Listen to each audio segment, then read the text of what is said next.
Hi hello welcome to best of the day. మరి ఈ రోజు మన బెస్ట్ ఆఫ్ ది డేలో అంతర్జాతీయ క్యాప్స్ లాక్ డేకి సంబంధించిన కొన్ని కీలకమైన విషయాల గురించి తెలుసుకుందామా. మరింత ఆలస్యం లెట్స్ స్టార్ట్ ది ప్రోగ్రామ్.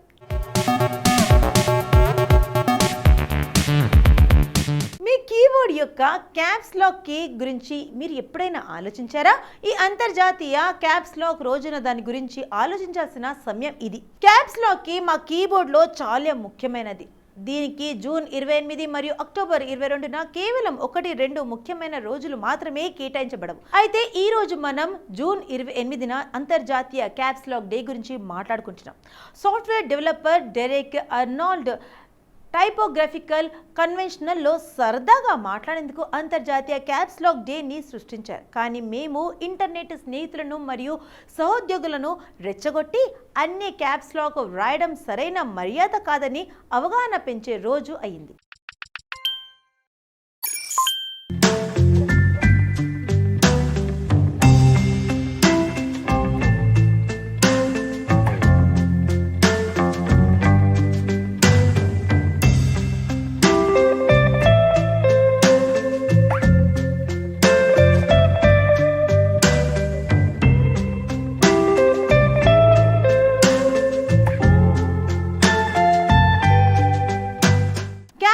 బటన్ను ఎలా ఆఫ్ చేయాలో తెలియనట్లు అనిపించే ఒక మూర్ఖుడు లేదా అధ్వానంగా ఉద్దేశపూర్వకంగా దీన్ని చేసే వ్యక్తులు తమ పాయింట్ను మెరుగు అర్థం చేసుకుంటారని మనమందరం చూసాం. కాబట్టి ఈ రోజు వారికి ఒక రిమైండర్. క్రిస్టోఫర్ లాథమ్ షోల్స్ మరియు కార్లస్ గ్లిండెన్ కనుగొన్న మొట్టమొదటి క్యూటీ కీబోర్డ్ను కలిగి ఉన్న టైప్రైటర్ను రెమింగ్టన్ 1874లో ప్రవేశపెట్టారు. కానీ ఈ టైప్రైటర్ పెద్ద అక్షరాలతో మాత్రమే టైప్ చేసేది. తర్వాత 1878 నాటికి టైప్రైటర్ తయారీదారు రెమింగ్టన్ పెద్ద మరియు చిన్న అక్షరాలను టైప్ చేయడానికి ఆర్థిక మార్గాన్ని కనుగొన్నాడు.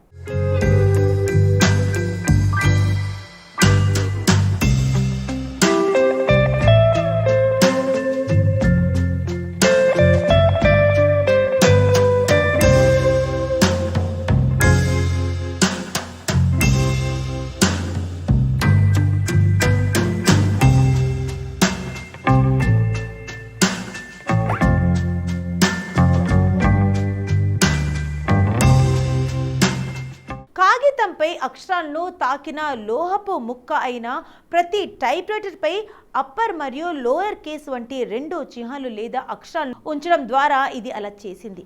2 చిహ్నాల మధ్య మారడానికి రచయితలు షిఫ్ట్ కీని ఉపయోగించారు. ఇది మొత్తం టైప్ బార్ ఉపకరణాన్ని భౌతికంగా తరలించింది. ఇంటర్నేషనల్ క్యాప్స్ లాక్ డే మొట్టమొదట 2000 సంవత్సరంలో సృష్టించబడింది. డెరెక్ అర్నాల్డ్ అయోవా నుండి. సాఫ్ట్వేర్ డెవలపర్ డెరెక్ అర్నాల్డ్ చాలా మంది ఇతర ఇంటర్నెట్ వినియోగదారుల మాదిరిగానే వెబ్లో తమను తాము నొక్కి చెప్పడానికి కొన్ని క్యాప్స్లను ఉపయోగిస్తారని నిర్ణయించుకున్నారు.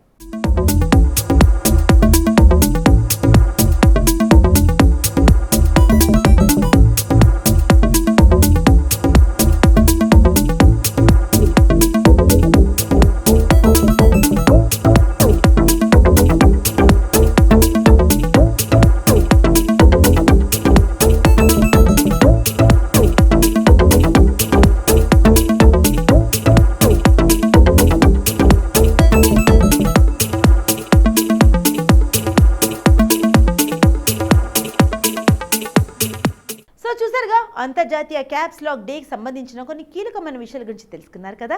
మరి ఒక న్యాయవాది, భారతదేశానికి 9వ ప్రధానమంత్రి అయిన పాములపర్తి వెంకట నరసింహారావు గారి జయంతి సందర్భంగా ఆయనను ఒక్కసారి స్మరించుకుందామా. పివి నెహ్రూ గాంధీ కుటుంబానికి సంబంధం లేకుండా పూర్తి 5 ఏళ్ల పాటు ఆ పదవిలో కొనసాగిన భారతదేశపు మొట్టమొదటి ప్రధానమంత్రిగా నరసింహారావు అత్యంత ప్రసిద్ధి చెందారు. దక్షిణ భారతదేశం నుండి ఈ పదవిని నిర్వహించిన మరియు పదవి కాలం పనిచేసిన అతి కొద్ది మంది రాజకీయ నాయకులలో ఆయన ఒకరు.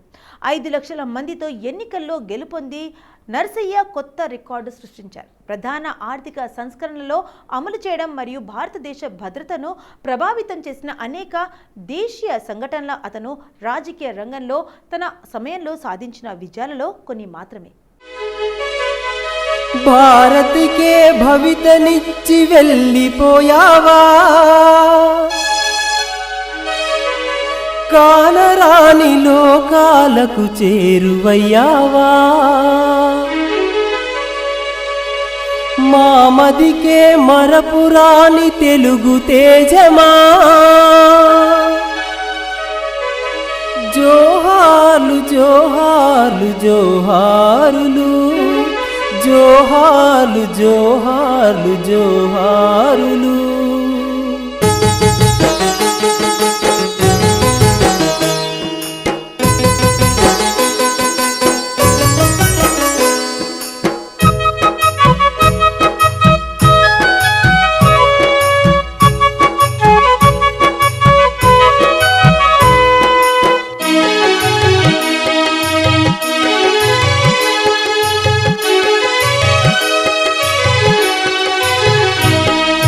ధన్యులమయ్యా పివి నరసింహ జన్మధన్యులమై. పారిశ్రామికీకరణతో పాటు శాసన మరియు ఆర్థిక సంస్కరణలో ఆయన చేసిన అద్భుతమైన మరియు విశేషమైన సహకారం కోసం కొందరు అతన్ని భారత ఆర్థిక సంస్కరణ పితామహుడు మరియు చాణక్యుడు అనే బిరుదులతో తరచుగా సూచిస్తారు. కానీ ప్రతి నాణ్యానికి కూడా రెండు వైపులా ఉంటాయి. పివి నరసింహారావు ప్రధానిగా ఉన్న సమయం కూడా అలాగే ఉంది. అయోధ్యలో బాబ్రీ మస్జిద్ విధ్వంసానికి దేశం సాక్షిగా నిలిచింది. ఇది భారతదేశ చరిత్రలో అతని సమయాన్ని ఉత్తేజకరమైనదిగా ప్రకటించింది.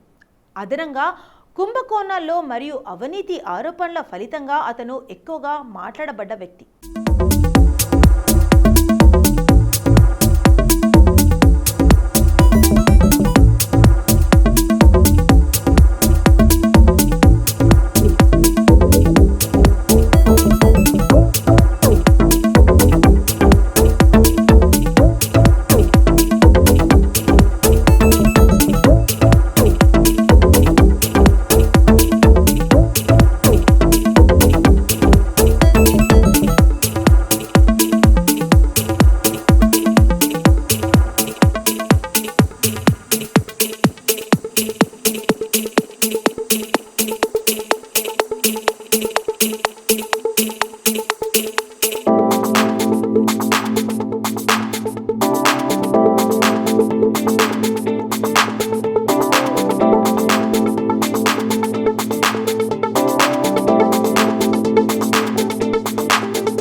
నరసింహారావు, పాములపర్తి వెంకట నరసింహారావు, పి కంగారావు మరియు రుక్మిణమ్మ దంపతులకు ఒక వ్యవసాయ సంబంధమైన నియోగి బ్రాహ్మణ కుటుంబంలో జన్మించారు. పుట్టిన ఊరు ఆంధ్రప్రదేశ్లోని వరంగల్ జిల్లాలోని లంకింపల్లి గ్రామం. అయితే 3 ఏళ్ల వయసులో కరీంనగర్ జిల్లా పరిధిలోని వంగర్ గ్రామంలో మకాం మార్చారు. అతను ఉస్మానియా యూనివర్సిటీలో ఆర్ట్స్లో అండర్ గ్రాడ్యుయేట్ డిగ్రీని మరియు ముంబై విశ్వవిద్యాలయం నుండి ఫెర్గుసన్ కళాశాల నుండి న్యాయశాస్త్రంలో మాస్టర్స్ డిగ్రీ పొందారు. सलामी मंच पर, ध्वज मंच पर, लाल किले के प्राचीर, राष्ट्रीय ध्वज ठीक 7:30 बजे।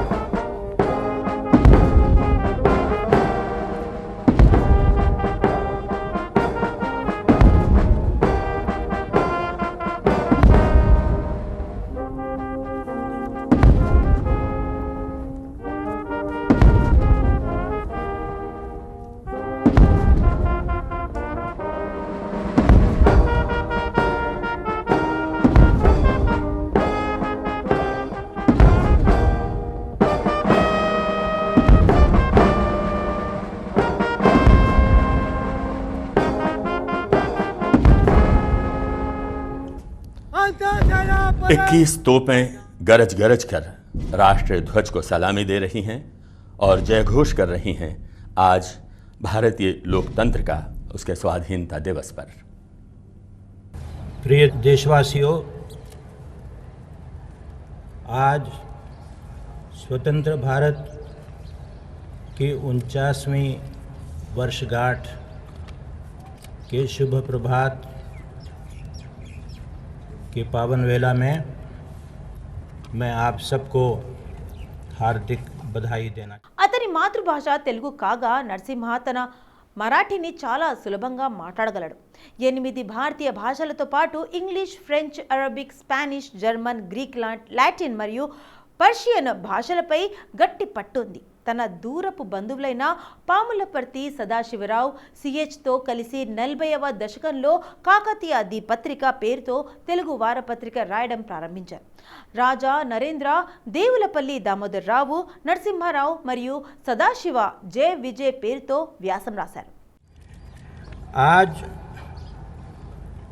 मुझे लगता है कि सबसे बड़ी समस्या, जो सचमुच कोई समस्या नहीं है, एक कृत्रिम ढंग से बनाई हुई समस्या है, जम्मू कश्मीर की हमारे सामने आई है। पिछले 4-5 साल से वहाँ अशांति है। पाकिस्तान की तरफ से जो हिंसा का निर्यात हो रहा है, टेररिज्म का जो निर्यात हो रहा है, उसका एक चित्र कल देख चुके हैं आप, आपके सामने आ चुका है कि कितनी क्रूरता से, कितनी बर्बरता से वहाँ ये आतंकवादी काम कर रहे हैं और आतंक मचा रहे हैं। मैं आपसे कहना चाहता हूँ कि सचमुच ये कोई समस्या ही नहीं है। सच्ची बात यह है कि जम्मू और कश्मीर भारत का अविभाज्य भाग है और उसे कोई हमसे तोड़ नहीं सकता, छीन नहीं सकता। अब रही बात कि कुछ इलाके पर पाकिस्तान ने गासिबाना कब्ज़ा कर रखा है। पाकिस्तान को कोई हक़ीक़त नहीं है, कोई अधिकार नहीं है और किसी भी दृष्टिकोण से पाकिस्तान कोई क्लेम नहीं कर सकता, कोई दावा नहीं कर सकता। लेकिन चूँकि पड़ोसी मुल्क है और ये उनके लिए संभव है कि लोगों को ट्रेनिंग देकर, पैसा देकर, हथियार देकर भेजें और यहाँ खलबली मचाए रखें। उन्होंने क्यों ये कर रखा है, ये किसी की समझ में नहीं आ रहा है। आज सारी दुनिया जान रही है। నరసింహారావు భారత స్వాతంత్ర ఉద్యమంలో చురుకైన స్వాతంత్ర ఉద్యమకారుడు. భారతదేశానికి స్వాతంత్ర్యం వచ్చిన తర్వాత అతను పూర్తి సమయం మోడ్లో రాజకీయాల్లోకి వచ్చాడు. అతను భారతీయ జాతీయ కాంగ్రెస్లో చేరాడు మరియు హైదరాబాద్ రాష్ట్రంలో ముఖ్యమంత్రిగా ఉన్న బూర్గుల రామకృష్ణరావు పక్షపాతిగా పనిచేశాడు. 1951 సంవత్సరం అతను all India Congress committee AICC అధ్యక్షుడిగా మరియు 1957లో హైదరాబాద్ రాష్ట్ర శాసనసభగా ఎన్నికైన సభ్యునిగా ఉన్న సమయం. అతను 1962 నుండి చట్టం మరియు సమాచార శాఖ మంత్రితో సహా అనేక ముఖ్యమైన శాఖలను కలిగి ఉన్నాడు.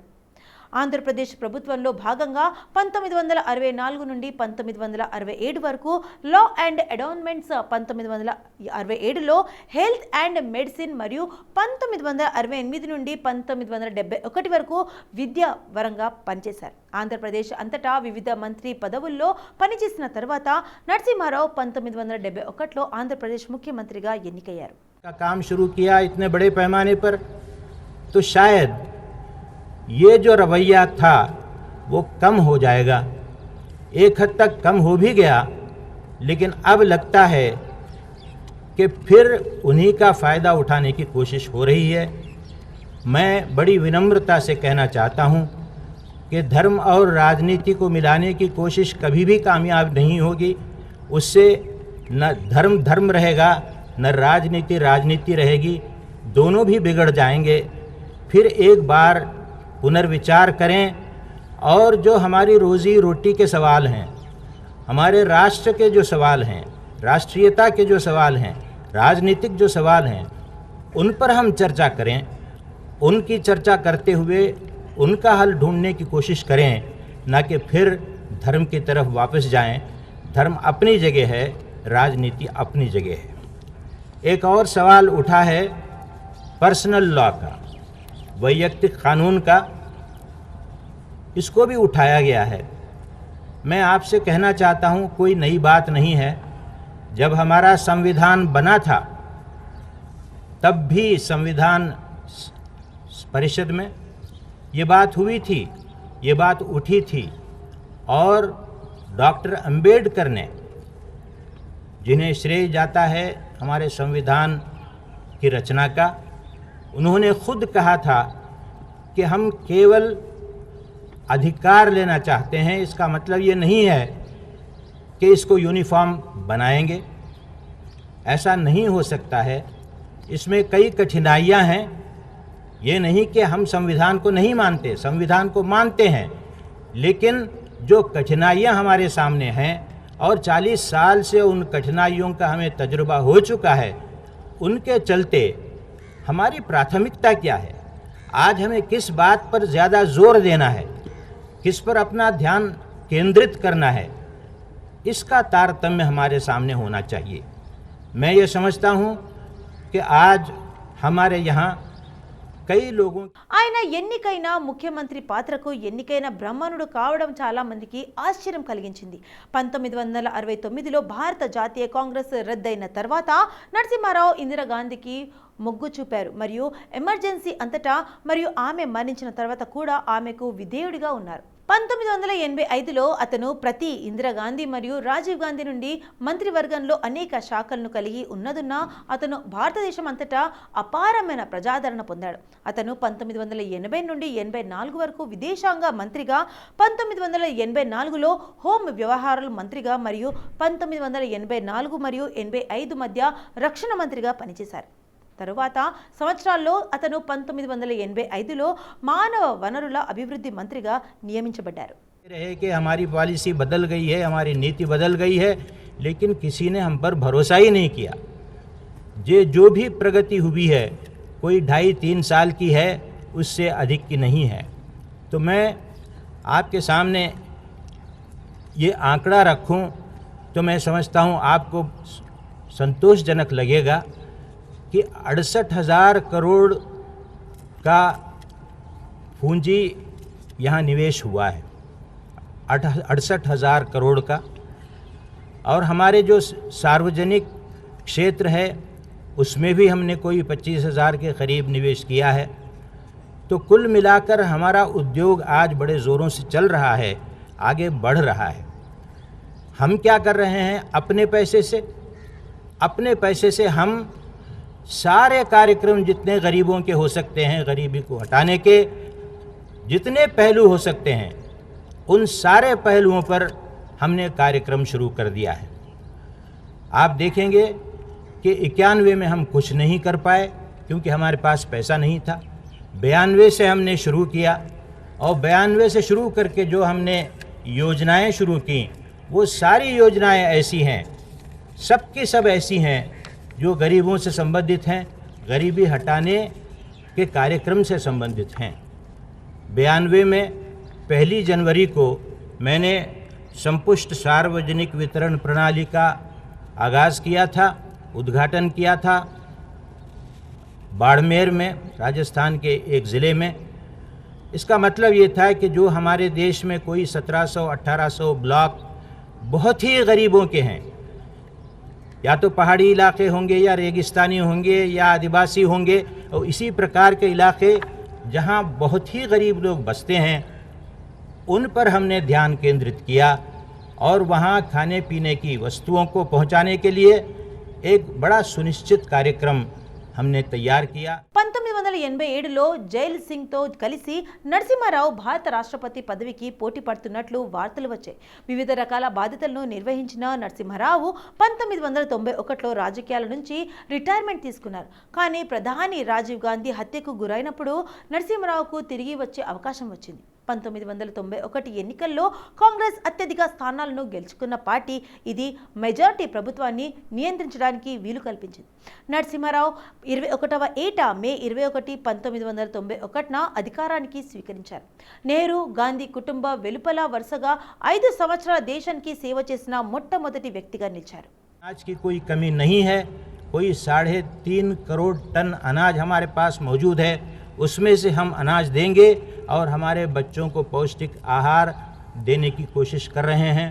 और उसके लिए जो स्कीम बनी है आज से वो शुरू होने वाली है। ये चारों स्कीमें जो आज हमने शुरू की हैं, आज ही से शुरू होने वाली हैं। इसके बारे में मैं कह भी चुका हूँ। मैं संक्षेप में इतना ही कहना चाहता हूँ कि ये कार्यक्रम केंद्र सरकार ने पहली बार उठाए हैं। दूसरा ये है कि हमारे यहाँ जो गरीबी की रेखा के नीचे लोग हैं, गरीब लोग हैं, उनमें से कोई कमाने वाला परिवार का बड़ा बूढ़ा मर जाता है तो परिवार एकदम निस्सहाय हो जाता है। तो उनको हम ऐसे परिवार को 5,000 रुपया, यदि उसकी मृत्यु स्वाभाविक हो, जैसे मामूली सभी लोग मरते हैं, लेकिन अगर किसी दुर्घटना से वो मरता हो, उसकी मृत्यु होती हो, तो 10,000 रुपया देने का किया है। ये भी पहली बार मरकज़ी सरकार, पहली बार केंद्र सरकार ये जिम्मेवारी उठा रही है। फिर हमारे जो मातृत्व की सहायता का जो कार्यक्रम है वो भी इसी प्रकार है कि जब बच्चा होता है किसी महिला के तो అటువంటి ఘనత సాధించిన ఏకైక దక్షిణ భారతీయుడు మరియు ఆంధ్రప్రదేశ్ నుండి మొదటి వ్యక్తి. అయితే ఆయన సార్వత్రిక ఎన్నికల్లో పోటీ చేయడం లేదు. అందుకే నంద్యాల ఉప ఎన్నికల్లో పార్లమెంటేరియన్ అయ్యేందుకు పాల్గొంది. ఆంధ్రప్రదేశ్కి ప్రధానిగా తొలిసారిగా ఆయనపై వ్యతిరేకత లేదు. ఈ విధంగా 5 మిలియన్లు ఓట్లతో రికార్డులు బద్దలు కొట్టి విశేషమైన ప్రదర్శనతో నంద్యాలతో ఎన్నికయ్యారు. ఈ record Guinness book of world రికార్డ్స్లో నమోదైంది. శరద్ పవార్ను రక్షణ మంత్రిగా ఎంపిక చేశారు. ఆర్థిక మంత్రిగా మన్మోహన్ సింగ్ ఎంపికయ్యారు. बिगड़ जाती है, हैज़ार्डस जिनको कहते हैं, ऐसे उद्योगों से उनको हटाने के लिए कार्यक्रम शुरू किया था। उस पर बहुत बड़े पैमाने पर काम हो रहा है।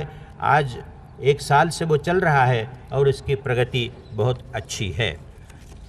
इस प्रकार मैं आपको बताना चाहता हूँ कि 4 साल से हम लगातार गरीबों के कार्यक्रम में लगे हुए हैं। हर साल कुछ न कुछ उसमें बढ़ोतरी हो रही है और ये किसी एक समय के लिए नहीं है, ये हमेशा के लिए हैं। जो हमने 91 में शुरू किया हो, 92 में किया हो, इस साल शुरू किया हो, कोई भी कार्यक्रम ऐसा नहीं है जो 2-4 साल के बाद बंद हो जाएगा। जब केंद्र सरकार कोई कार्यक्रम उठाती है तो वो हमेशा के लिए चलता रहता है, इसमें कोई शंका की बात नहीं है। ये मैं आपको आश्वासन देना चाहता हूँ कि ये सोच समझ कर किया है। जो काम 91 में नहीं कर सकते थे वो 92 में शुरू किए, जो 92 में भी नहीं कर सकते थे वो 93 में शुरू किए। इस प्रकार हमारे पास पैसा कितना है, कितनी गुंजाइश है, कितना किया जा सकता है, ये इन सारी चीज़ों का हिसाब किताब लगा कर ही कर रहे हैं। चुनांचे आज भी దేశం దివాళా తీసే ప్రమాదంలో ఉన్న కాలంలో నరసింహారావు భారత ప్రధానిగా నియమితులయ్యారు. క్యాపిటల్ మార్కెట్ క్షీణతను నియంత్రించడానికి రిజర్వ్ బ్యాంక్ ఆఫ్ ఇండియాకు అప్పటి గవర్నర్ మన్మోహన్ సింగ్ను ఆర్థిక మంత్రిగా నియమించారు. ఈ సమయంలో మన్మోహన్ విదేశీ పెట్టుబడులను ప్రవేశపెట్టారు. మూలధన మార్కెట్లను పునరుద్ధరించి దేశీయ వ్యాపారాన్ని సరళీకరించారు మరియు వాణిజ్య నియమాలను పునరుద్ధరించారు. పంజాబ్ వేర్పాటు వాద ఉద్యమంలో తన ప్రత్యర్థులను కూల్చివేయడంలో, అలాగే కాశ్మీర్ తిరుగుబాటు ఉద్యమాన్ని తటస్థీకరించడంలో నరసింహ గొప్ప విజయం సాధించారు. అతను నేతృత్వంలోని ప్రభుత్వం భారతదేశం యొక్క మొట్టమొదటి తీవ్రవాద వ్యతిరేక చట్టం, టెర్రరిస్ట్ అండ్ డిస్ట్రప్టివ్ యాక్టివిటీస్ నివారణ చట్టం TADAను ప్రవేశపెట్టింది. టాడాలో కాశ్మీర్లో పనిచేస్తున్న అన్ని రహస్య ఏజెంట్లను భారత సైన్యం నిర్మూలించాలని ఆదేశించింది. उसका भी कर दिया है। ठीक है कि अभी अभी उनके पास से कुछ शिकायतें आ रही हैं कि कुछ और चाहिए, कीमतें बढ़ी हैं खाद की, उसके बारे में भी सोच रहे हैं और उनसे बातचीत करके कोई कुछ और करना होगा तो वो भी करेंगे, इसमें कोई परेशानी की बात नहीं है। लेकिन जो हमारे किसानों ने करके दिखाया है वो एक चमत्कार है। उस चमत्कार के नाते मैं उनको बधाई देना चाहता हूँ और ये कहना चाहता हूँ कि आप इसी तरह से आगे बढ़िए और हमारी तरफ से जो आपको मदद चाहिए वो मिलती रहेगी, उसमें कोई शंका की बात नहीं है, किसी आशंका की बात नहीं है। अब मैंने आपके सामने इस साल के जो कार्यक्रम रखे हैं उनका निचोड़ ये है कि हम सामाजिक प्रगति के लिए, सामाजिक कल्याण के लिए जो भी कार्यक्रम करना चाहते हैं वो बहुत बड़े पैमाने पर हम कर रहे हैं।